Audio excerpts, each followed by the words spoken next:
बिस्मिल्लाहिर्रहमानिर्रहीम। नहमदुहु व नुसल्ली अला रसूलिहिल करीम वल्हम्दुलिल्लाहि रब्बिल आलमीन। व अन अबी मूसा अशअरी रज़ियल्लाहु अन्हु अनिन नबी सल्लल्लाहु अलैहि वसल्लम क़ाल मसलुल्लज़ी यज़कुरु रब्बहु वल्लज़ी ला यज़कुरु मसलुल हज्जि वल मस्जिद। रवाहुल बुखारी। हज़रत अबू मूसा अशअरी रज़ियल्लाहु अन्हु से रिवायत है कि नबी करीम सल्लल्लाहु अलैहि वसल्लम ने इरशाद फरमाया, इस शख्स की मिसाल जो अपने रब का जिक्र करता है और जो नहीं करता, जिंदा और मुर्दा की सी है। वरवाहु मुस्लिम फ़क़ाल मसलुल बैतिल्लज़ी युज़करुल्लाहु फ़ीही वल बैतिल्लज़ी ला युज़करुल्लाहु फ़ीही मसलुल हज्जि वल मस्जिद। और मुस्लिम की एक रिवायत में है कि आपने इरशाद फरमाया, इस घर की मिसाल जिसमें अल्लाह का जिक्र किया जाए और जिसमें जिक्र ना किया जाए, जिंदा और मुर्दा की सी है। तो हदीस की इबारत में लफ़ नशर मुरतब है, यानी जो जिक्र करता है वो ज़िंदा आदमी की तरह है और जो जिक्र नहीं करता वो मुर्दा की मानिंद है। मतलब ये कि ज़िक्र इलाही करने वाला शख्स ज़ाहिर के एतबार से अपने आज़ा वग़ैरह को अताअत इलाही में सर्फ करता है और दिल को मार्फत इलाही से मुनव्वर करता है और दूसरों के लिए हिदायत का ज़रिया बनता है, बखिलाफ़ उस शख्स के जो ज़िक्र इलाही से महरूम है। तो वो ना तो अपना खैर खा है ना दूसरों का, तो इससे लोगों को आखिरत का कोई फ़ायदा नहीं पहुँचता, बल्कि देखा जाए तो ये शख्स मुर्दे से भी बदतर है, क्योंकि ये तो अपनी ज़ात का भी दुश्मन है और दूसरे के लिए हिदायत की बजाय गुमराही का सबब है। अल्लाह का जिक्र वो रास्ता और दरवाज़ा है जो अल्लाह और इसके बंदे के दरमियान खुला हुआ है। इसी के ज़रिए बंदा अल्लाह की बारगाह में पहुंच सकता है, और जब इंसान अल्लाह के ज़िक्र से गाफिल होता है तो ये अहम दरवाज़ा इस पर बंद हो जाता है। यानी अल्लाह के ज़िक्र की अहमियत बता रहे हैं कि अल्लाह के ज़िक्र की अहमियत इतनी ज़्यादा है कि हमारे ज़िंदा होने का हक़ और सबूत अल्लाह के ज़िक्र के साथ ही है।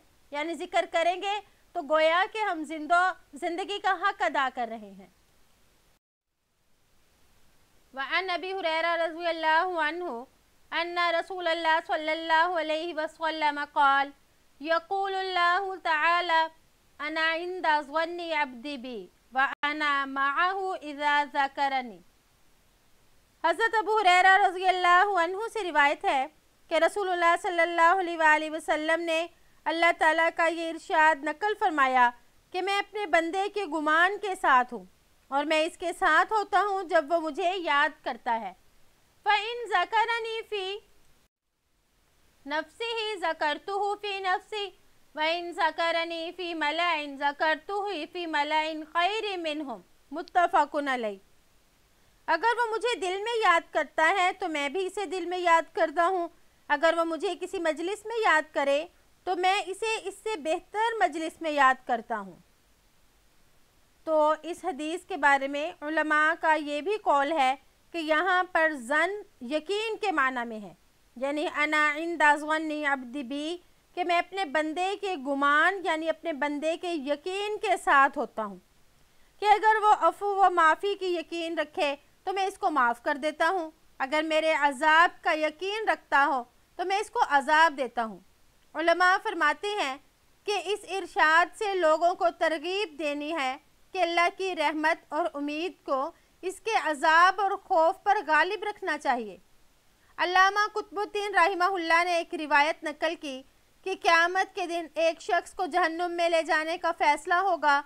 वो शख्स ये कहेगा कि ऐ मेरे रब, मेरा तेरे बारे में गुमान अच्छा था। तो इस पर अल्लाह ताला फरमाएंगे कि इस शख्स को वापस ले आओ, क्योंकि अना इंदा ज़न्नि अब्दी बी। फिर फरमाया अना मअहु इज़ा ज़करनी, मैं इसके साथ होता हूँ जब वो मुझे याद करता है। तो साथ होने का मतलब ये कि मेरी मदद और ताईद इसके साथ होती है। जैसे कि फरमाया इन्ननी मअकुमा, कि तुम दोनों के साथ हूँ, यानी हज़रत मूसा और हज़रत हारून अलैहिस्सलाम को फरमाया था तो इसका मतलब यानी साथ का मतलब ताईद है। तो ज़िक्र खा ज़ुबान से ज़िक्र किया जाए या दिल से किया जाए, दोनों ही हालतों में अल्लाह ताला की ये ताईद उसको हासिल होगी। फिर फरमाया इज़ा ज़करनी फ़ी नफ्सिही ज़करतु फ़ी नफ्सी, यानी अगर वो मुझे अपने दिल में याद करता है तो मैं भी इसको अपने दिल में याद करता हूँ। तो ज़िक्र से मुराद ज़िक्र क़ल्बी है या ज़ुबान से ऐसा ज़िक्र कि कोई दूसरा इसको सुन ना सके। तो इस पर अल्लाह जल्ल शाअनु फरमाते हैं कि मैं भी इसको दिल में याद करता हूँ, मतलब ये कि मैं इसको इस तरह याद करता हूँ कि मखलूक़ात में से किसी को भी इत्तला नहीं होती। और इब्ने हजर रहिमहुल्लाह फरमाते हैं कि इसका मतलब ये है कि मैं इसको इसका सवाब ऐसा दूंगा कि किसी को खबर ना होगी।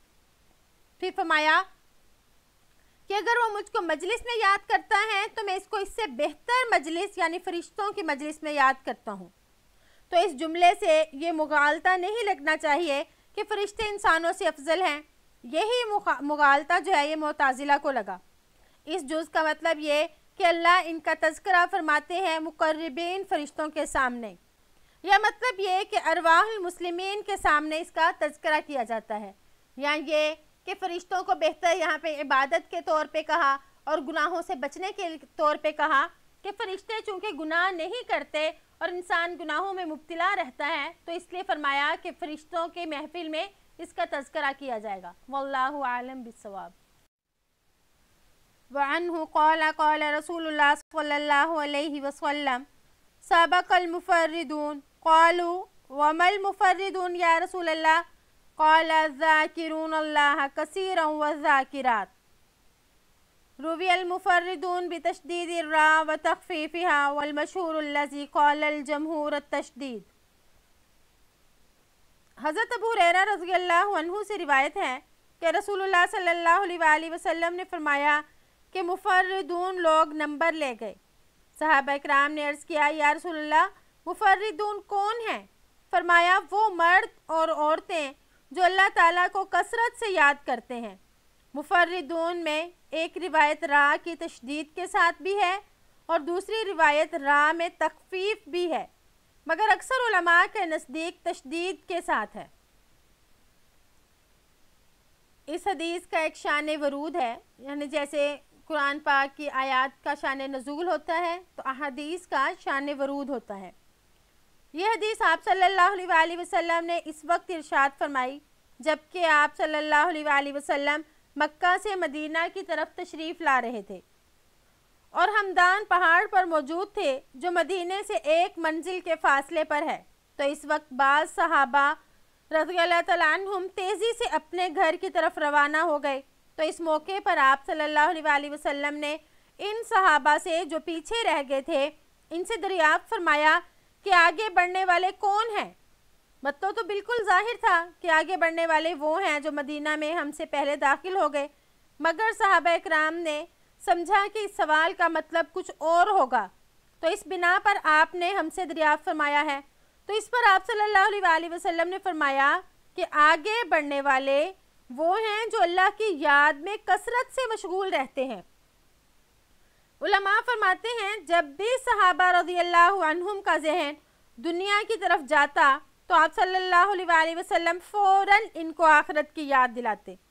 तो यहाँ पर भी इसी तरह किया कि आप सल्लल्लाहु अलैहि वसल्लम ने हकीकत में आगे बढ़ने वाले की तरफ सहाबा इकराम के जहन को फेरा कि दर हकीकत आगे बढ़ने वाला कौन है, यानी जो अल्लाह का जिक्र करने वाला हो। तो ये बहुत ज़्यादा जिक्र करने वाले कौन हैं?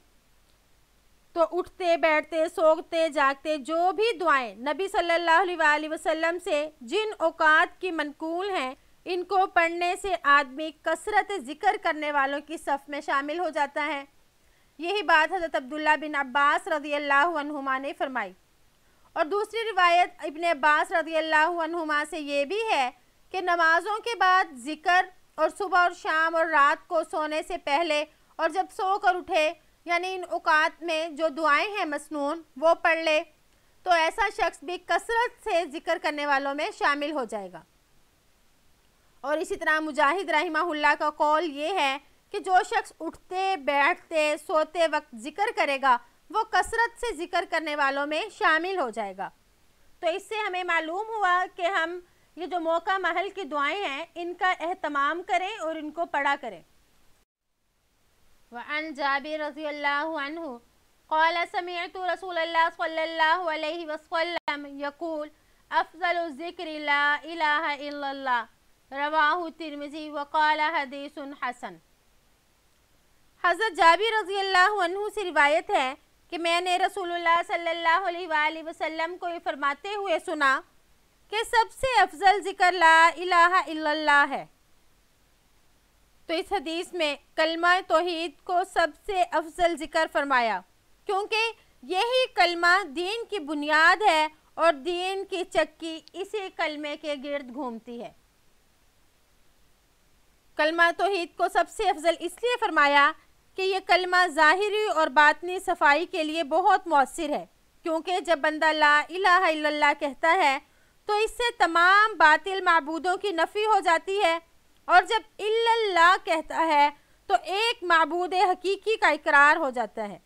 तो इस नफ़ी और इस बात के इकरार से इसका दिल मुनव्वर होता है और दिल का असर इसके ज़ाहिरी आज़ा पर भी मुरतब होने लगता है। फिर इसके आज़ा से वही आमाल ज़ाहिर होते हैं जो इस कलमा का मंशा होता है, जो ये कलमा चाहता है।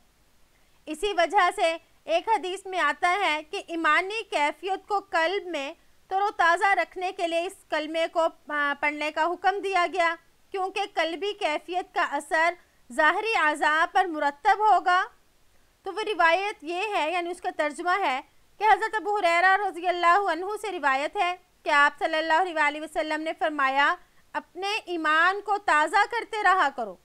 सहाबा रज़ियल्लाहु अन्हुम ने अर्ज़ किया, या रसूल अल्लाह, ईमान को ताज़ा किस तरह करें? तो इरशाद फरमाया कि ला इलाहा इल्लल्लाह के कसरत से पढ़ने से, यानी अगर इसको कसरत से पढ़ा जाएगा तो ईमान ताज़ा रहेगा। वअन अब्दुल्लाह बिन बुसर रज़ियल्लाहु अन्हु अन्ना रजुलन क़ाल या रसूल अल्लाह इन्ना शराइअल इस्लामी क़द कासुरत अलैया फ़अख़बिरनी बिशैइन अतशब्बसु बी क़ाल ला यज़ालु लिसानुका रतबन मिन ज़िक्रिल्लाह। हज़रत अब्दुल्लाह बिन बुसर रज़ियल्लाहु अन्हु से रिवायत है कि एक शख्स ने अर्ज़ किया, या रसूल अल्लाह, इस्लाम के अहकाम तो मेरे नज़दीक बहुत हैं, मुझे कोई ऐसी बात बतलाए कि मैं जिसका पाबंद रहूं। इरशाद फरमाया, तेरी ज़ुबान अल्लाह के ज़िक्र से तरोताज़ा रहे। और एक दूसरी रिवायत में भी इसी तरह का मज़मून मिलता है कि आप सल्लल्लाहु अलैहि वसल्लम जब हज़रत मुआज़ बिन जबल रज़ियल्लाहु अन्हु को यमन का अमीर बनाकर भेज रहे थे, तो उन्होंने ये सवाल किया कि या रसूल अल्लाह, अल्लाह के नज़दीक सबसे ज़्यादा महबूब तरीन अमल कौन सा है? तो इस पर आप सल्लल्लाहु अलैहि वसल्लम ने इरशाद फरमाया कि इस हाल में तुम्हारी मौत आए कि तुम्हारी ज़ुबान अल्लाह के ज़िक्र से तरोताज़ा हो। तो इस हदीस में भी अल्लाह के ज़िक्र की फजीलत को ही बयान किया गया। ये जो अभी हमने हदीस पढ़ी, इसमें यह है कि अन्ना राजुलन के एक मर्द आया, और इब्ने माजा की रिवायत में है कि इन्ना आराबियन के एक देहाती आदमी आया और फरमाया, इन्ना शराइअल इस्लामी क़द कासूरत, यानी शरीयत के अहकामात बहुत से हैं। तो इन सहाबी रज़ियल्लाहु अन्हु के सवाल करने का हरगिज़ ये मतलब नहीं था कि शरीयत के अहकामात बहुत से हैं, मैं किन किन पर अमल करूं, मुझे सिर्फ आसान सा कोई बता दे तो मैं उस पर अमल कर लेता हूं। ये मतलब हरगिज़ नहीं, और ये मतलब किसी भी मुहद्दिस ने बयान नहीं किया, बल्कि इस जुमले का मतलब मुहद्दिसीन ये फरमाते हैं कि शरीयत के तमाम अहकामात को मानना तो ज़रूरी है ही, लेकिन मैं ऐसी चीज़ चाहता हूँ जिसको मैं अपना मशगला बना लूँ और इसमें पूरा कमाल हासिल करूँ। तो इस पर आप सल्लल्लाहु अलैहि वसल्लम ने फरमाया कि तेरी ज़ुबान हमेशा अल्लाह की याद से तरोताज़ा रहे। तो ये जुमला किनाया है कसरत से अल्लाह का ज़िक्र करने से, यानी अल्लाह का ज़िक्र करना जो है, ज़्यादा ज़िक्र करना, इसको ज़ुबान की तरी से किनाया किया, और इसी तरह अल्लाह के ज़िक्र से ज़ुबान रुक जाए तो इसको ज़ुबान की खुश्की से किनाया किया गया। और दूसरा ये भी मतलब है कि ये किनाया है मरते दम तक अल्लाह के ज़िक्र में हमेशगी इख्तियार करो कि जान निकलने तक ज़िक्र से ज़ुबान खुश्क ना होने पाए। और मौलाना ज़िक्रिया रहिमहुल्लाह फरमाते हैं कि ये किनाया है इश्क और मोहब्बत से, कि जिससे मोहब्बत होती है इसके नाम लेने में लज्जत और मज़ा आता है, कि इस लज्जत से अल्लाह का नाम लिया जाए कि उसमें मज़ा आए और ज़ुबान भी तर रहे।